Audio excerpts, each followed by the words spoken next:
Okay, welcome back. This is a quick one. Arbortech sent me this. I knew this was coming out. I met the guys at Arbortech actually at my house, of all places. Izzy was doing a video with them, and Izzy said, "Hey, can I come to your house and do the video?" Izzy was in the neighborhood, believe it or not, in upstate New York. I said, "Sure, come by." So I met the guys at Arbortech personally, and when this came out, they said they would send it to me. So I got my bowl gouge in the mail, and this is the very first time I'm using it right here on camera, playing around with it. I don't know what made me do two-headed spoon. I guess Brett said to me, "Why a two-headed spoon?" I said, "Because everybody else makes a single-headed spoon." But I didn't think of that until after I started making it. I really was just experimenting with how deep it could go, how fast it could go. And then they also gave me a turbo plane, which I happen to have, but this is a brand new one, nice and sharp. Turbo plane is a great tool, super dangerous. If your hand hits that, you're going to lose skin. You're not going to get cut, you're just going to lose skin. So if anybody plans on playing with a turbo plane, really be careful. And here I'm just testing the limits of seeing how far I can go. And you got to really hit the wood at the right angle for it to really disappear and not chip away.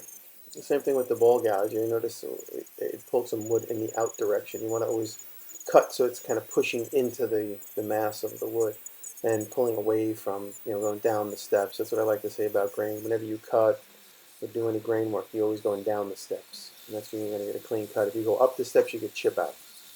So I pushed the limits with the turbo plane as far as I could.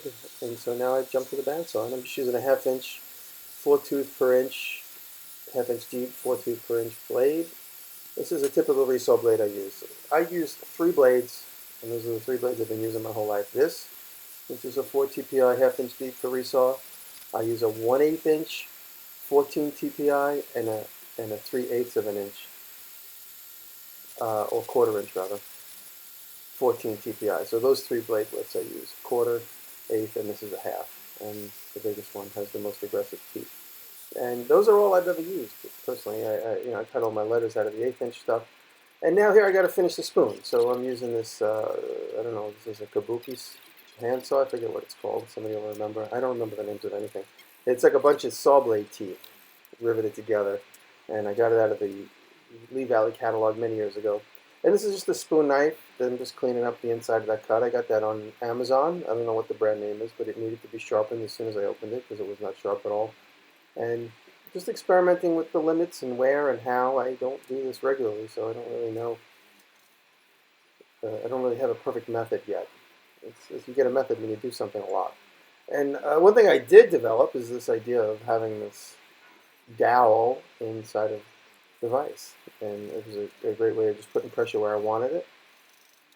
Holding the spoon, it's actually fragile. If I worked against the edge of the table, knowing me, I have a gorilla grip, I'll probably push it and snap it. And just a lot of sanding. When you do this, you see a lot of these spoons are really smooth, and that takes a lot of physical labor to make something smooth. You got to go through the grits. Even by the time I was done with this, I wanted it to be even more smooth. And I use the Sand and Seal, which is a great lacquer sealer, but you got to use it outside, or you got to use it in a warehouse where no one lives next door, because the minute you open that can, the whole place becomes impregnated with the smell of lacquer. So you can't do that in a house. So sand and seal, you give it one coat, sand it, and then I've given it another coat, and then you see a finished shot. And this is my two-headed spoon. I don't know what I'm going to do with it, but it's just for fun. Thanks.